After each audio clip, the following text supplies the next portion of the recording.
EPA staff in the room. It's designed for me to take the easy questions and for them to take the hard questions, all right? So with that, we'll open it on up. Okay, I'll start then. So how often were streams, creeks, and rivers tested on a yearly basis prior to what's happened here?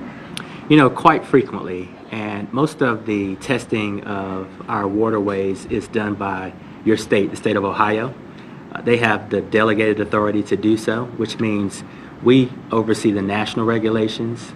We give them the authority because states and communities know their communities better than the federal government ever could. So we trust them to do that testing on a very frequent basis.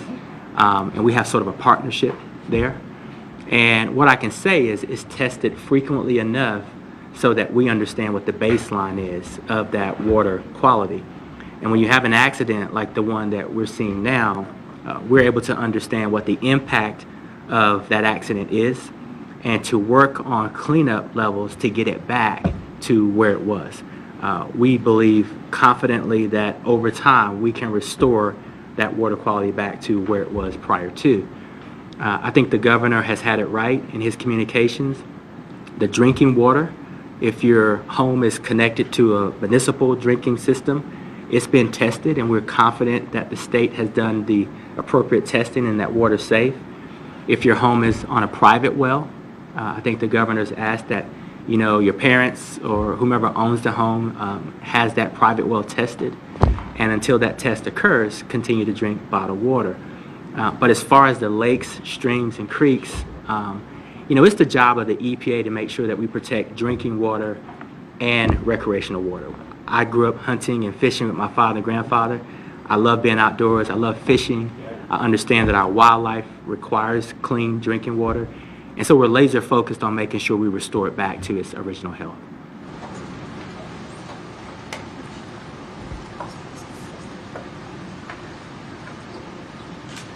I can't believe they're this shot.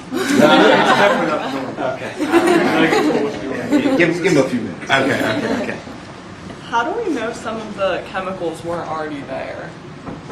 That's a good question. I can tell you that we know or recognize every single chemical that was on that train.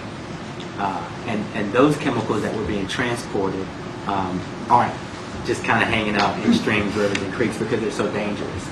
And so we know that they were not there prior to. And what we've done is, now that we have a full accounting of every single chemical that was on that train, from an air quality standpoint, we can test to make sure it's not in the air. And from a water quality standpoint, we can do tests that detect it in the water.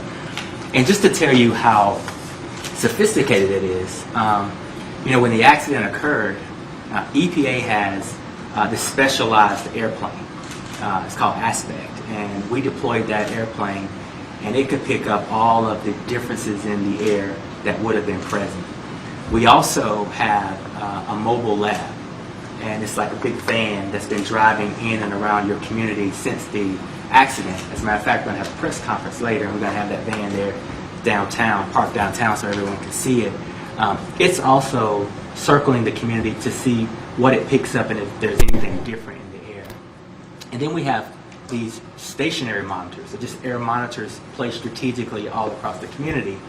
That's also picking up air quality differences. And we have made it available so that any of your parents or relatives can sign up at EPA. We will come inside your home and test the air quality in your home. We've tested, I believe, about 570 some odd homes so far, and we're willing to test any home in East Palestine that wants to be tested. So there's multiple layers of protection that I think we've put into place to ensure that the air that you're breathing is good.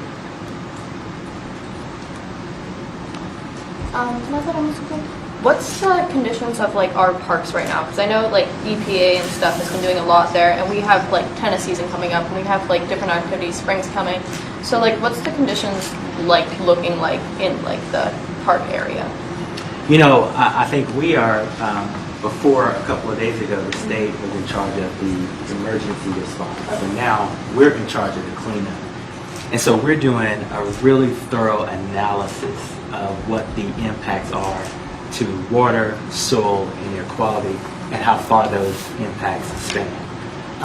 What I can say is I'm not quite sure of which specific part you're speaking of, but we can, if you give me the name of that It's park. just the East Palestine City Park. The city park. Yeah. I can get that information for you All just right. to give you an understanding of exactly what condition that park is in. I have not gotten any reports that there are any serious impacts to the parks. I think we believe that most of the soil contamination is right there at the wreckage site. But I want to be sure that I connect you with somebody who can give you the specific answer about that particular park. All right, thank you. What about like if we're worried about our animals being outside, like in the grass or something? Could those chemicals be in the dirt or in the grass or anything? Yeah, that's a question that I've heard a lot about, and I think that we are looking into the soil testing. What I would say is take every precaution that you can. We have some local response efforts being driven by our regional administrator in concert with the state. But if there's I think what I would say is if your home's water quality has been tested, and if that's how your pet or animal is getting their drinking water, then they should be safe. If your home is on a private well that hasn't been tested, I would not have my animals drinking that water. And I definitely would steer away from letting your pets play in creeks that have been contaminated until they're fully clean. I think it's one thing for me to say we believe based on the science that certain things are safe. It's another thing for you all to feel comfortable. And what I would encourage anybody to do is if you feel any kind of impact, health impact, anyone in your family feels that, just immediately consult with your doctors. If your animals if you think they're acting strange, be sure to have them visit the vet and just take every precaution you can that you feel comfortable with. I can tell you that I think things are safe, and that might not be convincing. Don't feel odd if you say, well, he seems like a nice guy and I want to trust the information, but just in case, I want to take some few extra precautions. There's nothing wrong with that. But our agency exists to protect the air and the water and make sure that your neighborhoods are safe and clean. And I can tell you, it doesn't matter whether you're from East Palestine or Alabama or McDowell County, West Virginia. No matter who you are or where you live, we are here to provide a safe environment for everybody. And EPA has been on the site of this disaster just hours after it happened. And we've been here since then. We're not going to leave until we finish the job. Is there any worry for in the summer when plants, crops, or hay are planted for them to gain the chemicals in the soil?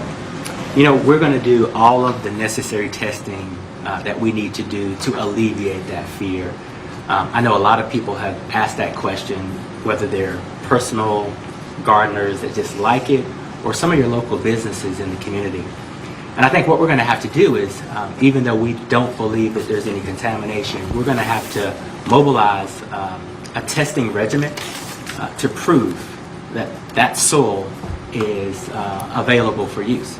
And what we want to do is work with the community, work with the mayor, and even if we don't believe that certain things are happening, we may set up testing regimens in those places or provide additional services just to give the community extra security. There's nothing like proving what we're saying, and so that's something that we're willing to continue to explore. If I could ask a question, just going off of what she said. I watched the press conference yesterday, and the idea of dioxins was brought up, and that is a big concern for people around here. But at this time, the EPA is not testing for the dioxins because there's not a base level. Wouldn't it be still beneficial to test for those dioxins in the soil for people who grow crops and for people who have animals that are going to consume the things that come from the soil as well? Yeah. You want me to take that? Yeah, I think that, from just a basic standpoint, dioxin exists whether you're burning a campfire or grilling out. Sure, this would be totally a different situation. It would. And Can't be so out. with everything that we are measuring for, we know what those levels are. Dioxin would be a byproduct of that. And so because we know that those measurements are below the health standards and we understand the impact of that, then we can confidently say that we don't believe that there is a higher level of dioxin based on this accident. So I think that there is an outstanding question of what is the sort of baseline and dioxin footprint of the community. And I think that's something that we're willing to explore. I think that that's something that we want to follow the science and test.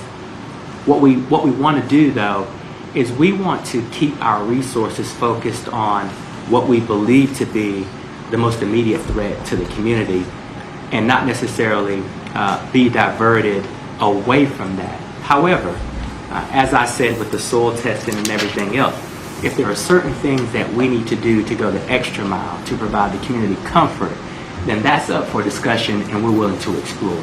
I just wanted to sort of be clear from our vantage point what the science says, that dioxin as a byproduct of this disaster being elevated, well, we just don't believe that to be true. But again, we want to alleviate the concerns of the community and provide the types of resources that will do that.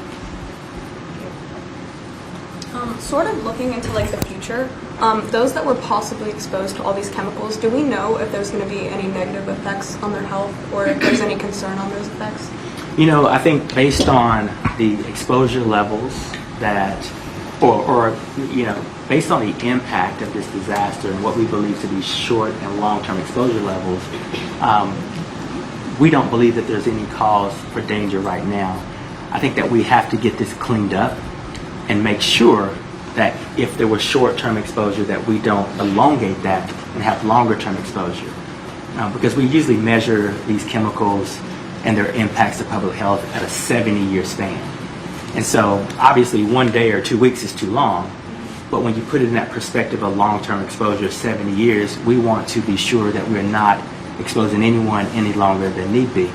That being said, the President has made it very clear to all of our agencies that we need to bring resources to bear to alleviate these concerns. And so I would say that the Department of Health and Human Services and the CDC are looking into what types of monitoring may need to take place. Number one, to prove that there aren't any long-term exposures. But again, I want to come back to number two, making sure that the people in the community feel that every box is being checked so that you all can be comfortable in your own communities. There's a difference between what we believe to be scientifically true and what we need to do to prove to the community that you all should be safe and comfortable. And so we want to be strong on the science, and you know, I hope you're teaching strong science here. Yeah. Oh, that's you're good. We have to. I think this. I can't stress this enough. We have to believe in science, and we can't let certain conversations take us away from science.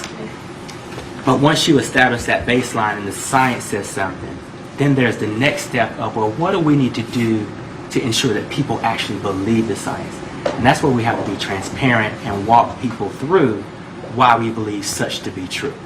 We want to be sure that we're here and that we're transparent so that you all not just hear me repeat the science and say, trust me, but also ask these types of questions. The mayor will give us certain assignments, and we will try to prove to you all and provide the evidence that what we're saying is true. Kind of stemming off the park question, we have a park pool. So do you know how we're going to get it filled up, or if it's just going to be like every other year?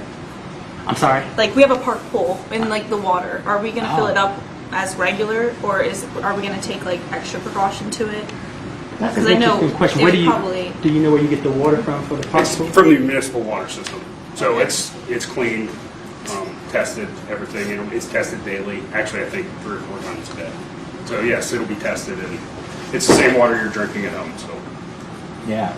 And for better or for worse, especially the water that's coming from the municipal or the city, it's being tested now way more than it's ever been tested before. So your pool water might be even better this year than it was last year. getting back to your tennis answer, yes. Okay. We are doing everything we can to get the park cleared out. There's one company up there, we're trying to get them out now to find somewhere else for them to go, so we can get the park back to normal. So, because I don't want to go anywhere to watch softball, I want to stay right there. So. And the mayor raises a very good point, which is unless you visit a community, you might not be able to prioritize as well. It's one thing for me to sit in Washington, D.C. and say, well, I've seen other communities that have experienced this, and this is what they've liked. Being on the ground and talking to you all, it helps me to prioritize along with the mayor. And what the mayor has been very clear to me is the disruption to sports and athletics and the ability for young people to congregate and feel safe. Well, that's now a high priority for me. And so anything that we need to do to go above and beyond, right, those are some of the things that we're going to prioritize. Go that extra step just to prove to you all that it's safe to be in your community in certain places. And in certain places, it's not until we clean it up. And we want to be very transparent about where we think the hazards are and what we're cleaning up, but also be very clear about whether or not we think it's safe for you all to return to having sports and engaging socially. That's important to us, and we want you all to know that. Back to the like pricks and stuff. So how, I mean, I don't know if you can answer this, but how long do you think it could be before those chemicals aren't there anymore? That's a good question. Deb, do you know what the state is saying on the cleanup? Well, there are two stages, and we're still partly in the initial emergency response phase until the railroad can get that contaminated soil that remains under the tracks out of the community. And that's happening as we speak. They're preparing to lift the tracks and start that within the next week. I don't know how long that'll take, a month or so, maybe just several weeks. They're developing the work plan now.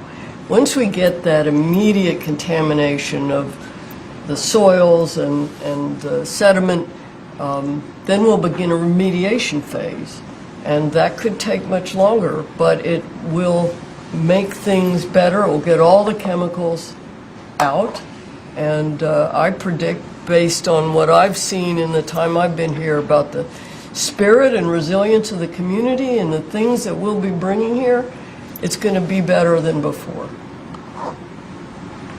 And I think that's an important point, and I think that's why we want to be very transparent and very specific, because some creeks and rivers were impacted more than others. And to Deborah's point, we will go in and we will clean up that, because there could be some seepage coming from somewhere else, and there could be a slow drizzle into that. And so we want to be sure that not only we clean up the creek, but we're cleaning up the point where the pollution is coming from. So we want to be extra cautious. We may say, hey, we've done what we need to do to get that pollution out of the water at first blush.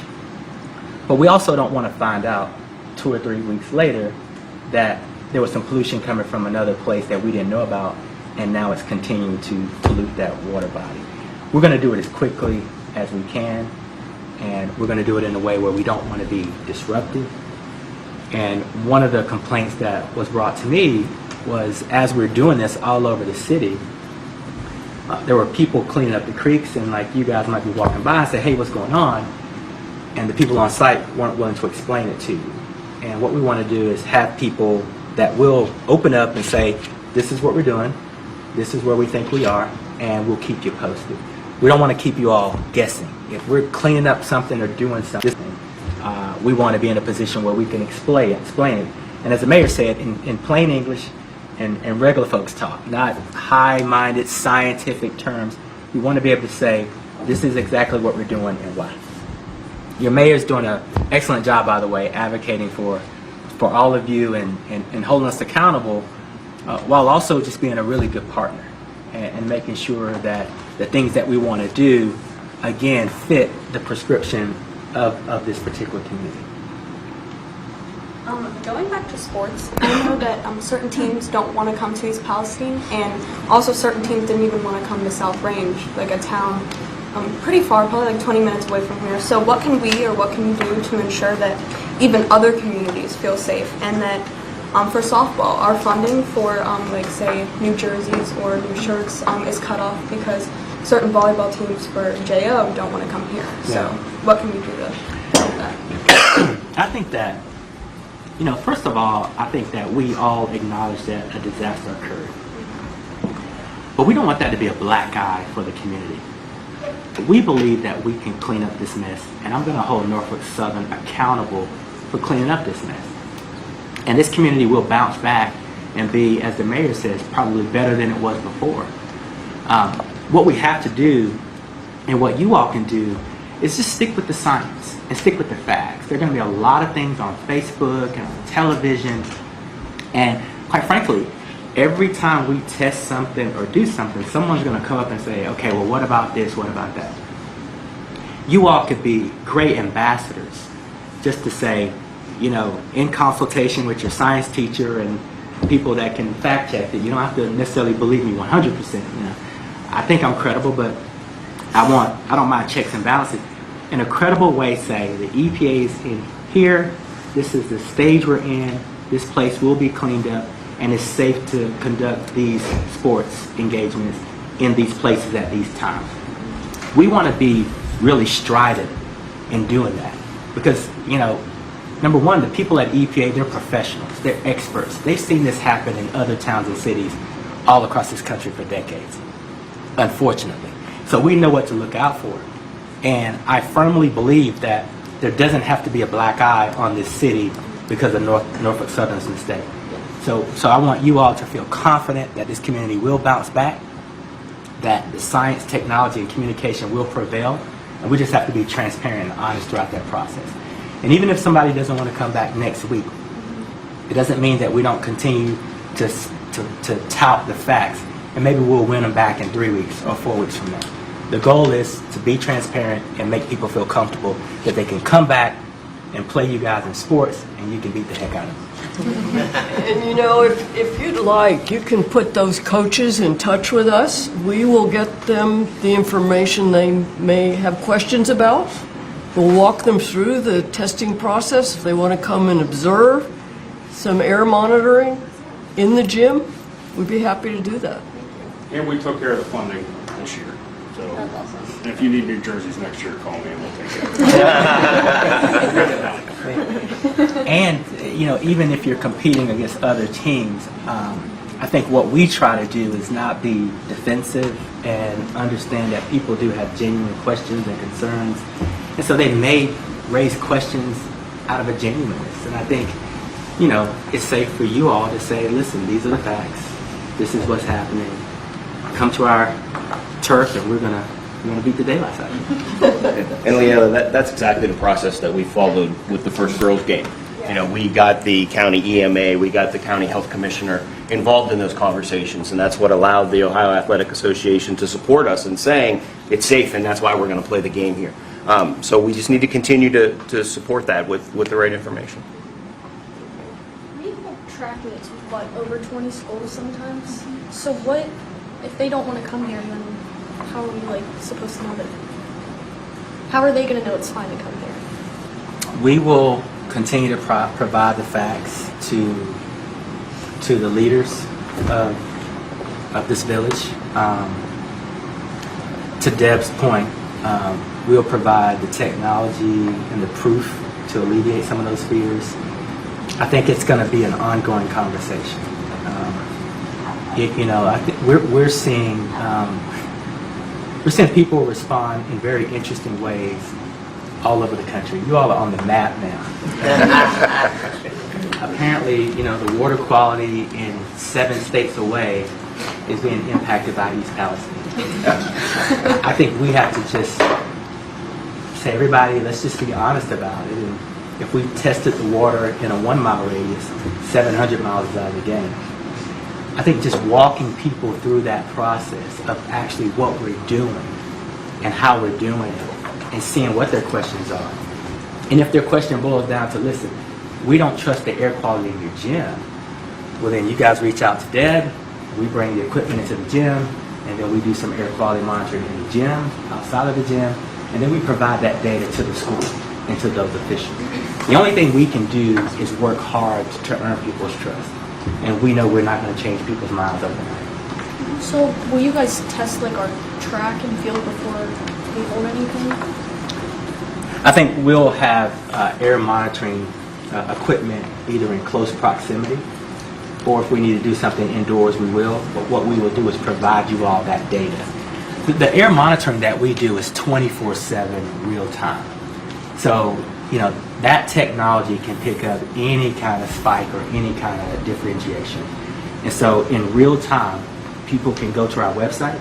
On our EPA website, by the way, on our federal website, we've got a East Palestine banner that's just like moving across our federal website. So instead of giving you all a website address that's hard to find, you can just go to EPA.gov, and when you see EPA's main website pop up, there's a banner you can click, and it's got all of the information relevant to this village. You can get the information there, or you can reach out to us via the mayor, and we can provide that information to you all so that you can provide it to whomever's asking those questions. I think also with the track in the field, I think some of the concerns were some of the chemicals people were saying were plastic related. So they were worried that those chemicals would get like stuck to the turf and things. So is that possible that happened? Or? I think what we'll do is, I think what I'm learning from this conversation is we probably can have an EPA regional expert just come and sit down with you all and really drill down into answering some of these science questions that you all have. I think number one, having this kind of conversation with a scientist or an engineer would be good for you all in terms of who you're talking to. I think it's also fascinating to sit down with some of our experts so you all can ask them questions, drill them, and you'll find out just how smart some of the people that work for EPA are, and it'll just be a fun exercise as well. So we can make that available if that's something that you all would like to do, because I think your questions are really good. And whether or not the chemicals have attached themselves to the track, I think I can say, based on our testing, that I don't believe that to be the case. But it might be fun for some of you all who are intellectually inclined to hear specifically why that isn't the case, and how we know that's not the case, and how we'll continue to monitor it so that we can prove to you all it's not the case. Our science club has contacted like the state EPA that said we would like to be citizen scientists, and we would like to do water, air monitoring, collect data. You guys crunch the numbers because we don't know what we're doing, but we would love somebody to come in and talk to us about that. That way I think we would have a stake in it. Yeah. Again, not that we don't trust the government, but we trust what we find. We trust our science. So we would love to do that if you would provide information and monitoring and stuff for us. That would be We welcome amazing. that partnership, and Yeah. we can talk to our regional office about how to do that. And to your latter point, even if we do crunch the numbers, we'd like for you all to understand how we're crunching those numbers and be very transparent, because you all are our best ambassadors. At the end of the day, if you all trust what we're doing, it's going to be your neighbors that believe you, not necessarily the EPA. We're going to work hard to earn that trust, but we also recognize that you are also our best assets for helping this community. Again, just, the mayor says it best. We all wish this would have never happened, and if we could go back to that day before, we'd all be better off. But we're not quite there, so we got to take this journey together, and I think that's part of taking this journey together. How long do you think we're going to be affected by this in overall years? That's a good question.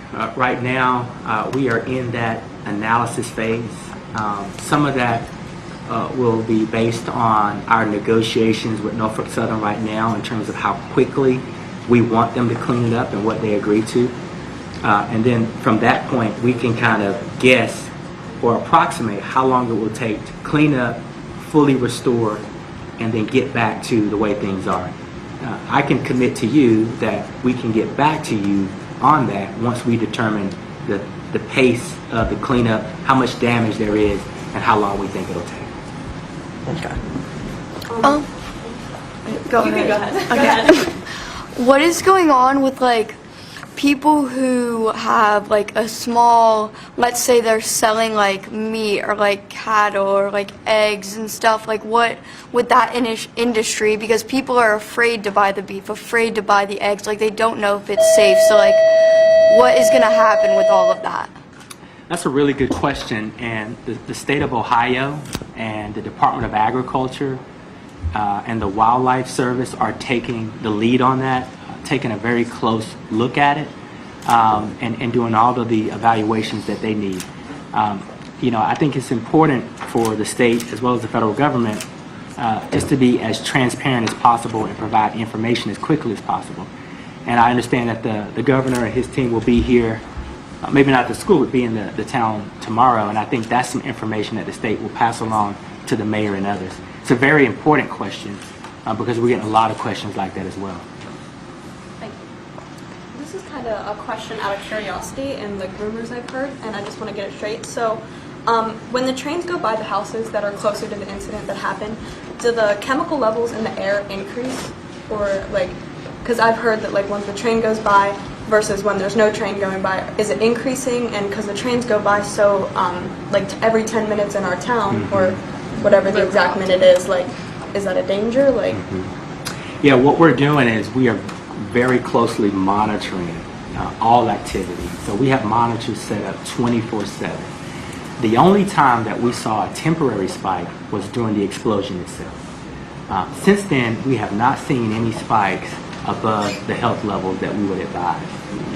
One of the things that I've made very clear to Norfolk Southern is that we want the cleanup to start right there and happen as quickly as possible so that we can alleviate much of this concern. And right now we're negotiating some terms and conditions such that that cleanup, in addition to trains moving along that path, the cleanup doesn't create extra emissions or dust that would be of a level of concern. We're going to take every precaution we need to take during these trains moving and the cleanup so that the homes close by don't have any adverse impacts. Where can we access like official data? Because I know at the beginning you mentioned you tested like 500 houses. Like, were the results good? And like, because I know those are like official results that Yes. people can't really say no to and stuff. We can, so in terms of the data that we receive from the plane and the air quality monitors outside and the mobile sources, we are making that data available on our website, so fully transparent. I can tell you that of the 570 homes that we've tested, we have not seen any increases. What we can't do, though, is because we went into people's homes, we can't give that information out because it's private to them. But those people can come forward if they like and post that data on our website so that you all can have a general feeling of what those readings look like. But that specific data in homes is harder for us to make publicly available. How is Norfolk Southern handling this? I would say that right now if I had to give them a grade, it would be incomplete. And the reason I say that is because, you all put together a town hall very early on, and they didn't show up to answer these questions. And I believe firmly in transparency. The president is holding me accountable to be very transparent, and I believe government should be transparent, and I think Norfolk Southern should be transparent. I'm not in a trusty mood, so I have issued specific orders to the company, and they have a short period of time to provide to me a work plan that in very detailed language explains to me exactly how they're going to clean up the mess, they are going to pay for it, and how long it's going to take. So we'll start giving them grades after they turn in their homework, and we can start looking at it to be sure that they're telling us the truth. But up until now, it's not my job to trust what the company says. It's my job to trust what they do.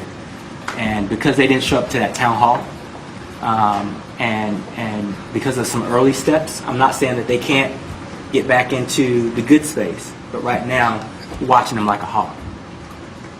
What is the timeline they have to clean it up? Like, is there a certain amount of time that you guys say, like, this is by this year you have to have it done? Yeah. Right now, we're going through the full evaluation of the extent of the damage. And that's part of the homework they have to provide to us. And so until we complete that analysis to understand the full extent of the damage at the site, we won't know exactly how long it will take. Listen, this is a very detailed process. Down to, we are counting the cubic feet of dirt they're removing, the number of trucks that go in and out, where it goes, how it goes, the level of contamination for each truckload. We're not leaving any stones unturned. This company is going to have to pay for it. They're going to have to do it at a very detailed level, and we want to give you all the information so that you can be comfortable in knowing that they've done a good job. How are you guys going to help the small businesses in town that have been affected by the train crash and when they had to close during the evacuation stage? That's a very good question. And after this roundtable here, I am actually going to a local, I think it's a coffee shop. We're going to a coffee shop? Sprinkles. I'm going to head over to Sprinkles. There are a couple of small business owners that are going to sit down and we're going to have a conversation. I think I have some ideas that I can take back to the president and to the Small Business Administration and others. But instead of sharing my ideas, I want to hear directly from the small business owners what it is they're looking for, what impacts they've seen, and how the federal government can be as helpful as possible. But I can't stress enough, I've heard it directly from the president himself, and he's said it in his statements on TV. He is making all federal resources available and all federal programs available, and we want to be sure that that you all get your fair share of what we can provide from a resource standpoint. Guys, Mr. Regan's got a very busy schedule today, so one last question, and then we'll call it a day. So, who has it? Go ahead. Do you think President Biden is planning on making an appearance? You know, I don't know. That's the $60,000 question. There are a lot of people that get paid a lot of money to try to get that answer. What I can say is, I can tell you that he has been laser focused on this from the very beginning. And the reason I can confidently say that is because we were here just hours after the train derailed. We've been here since. We've been feeding the White House information multiple times a day. And he's talking with more cabinet secretaries than just EPA. You know, one of the things that I've promised to the mayor, we've had quite a few conversations, is we recognize that to a certain extent when we come to town, so does the circus. And it can be disruptive. And so I would argue that any of us that visit want to be sure that no resources are taken away from the cleanup and all the actions we want to make you all comfortable, and that he is paying very close attention. Based on the number of hours I'm working and the questions he's hit me with, he is paying very, very close attention. Can I do one more quick question? Possibly, if it's possible. So there has been, like, with the contamination of the dirt and everything, and you're leveling, there's a lot of towns that have been, like, putting up a fight for not having, like, that dirt in their specific towns or whatnot. Do you have, like, any other plan for the dirt to go into a certain area? Like, you know, how are you coming back from, like, those protests from the people and stuff like that? That's a good question. And one of the reasons we used about 24 hours to evaluate that question. When we took over the cleanup, I wanted to be sure that I had a full accounting from Norfolk Southern where all of the shipments were going and what was going where. Now that we have that, we are prepared to have the dirt and the water go to specialized facilities, whether that be in Ohio or external. I think that there's just a misunderstanding that all across this country there are facilities designed for this very moment to take dirt. As a matter of fact, they do it on a daily basis. And so there's a little bit of education with other communities that they can understand how those facilities are designed, what they're designed for, and why that won't have a bad or adverse impact on their community. So a little bit more heads up to these states and these communities would be appreciated. Part of our problem was they were surprised. All they heard was dirt and water's coming from East Palestine. Oh my goodness, what does that mean? So we need to give them a heads up. We need to educate them on what the facilities are designed for. And then we need to help them understand what schedule is that's occurring on. Thank you all.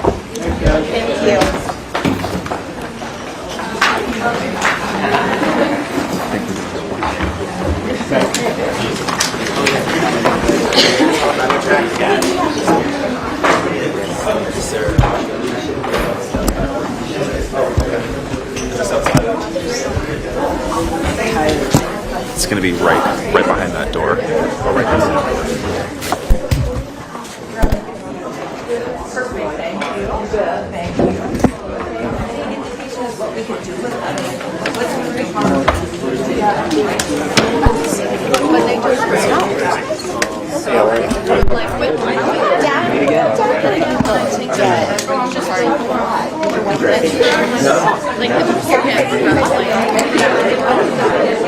So like, I don't know if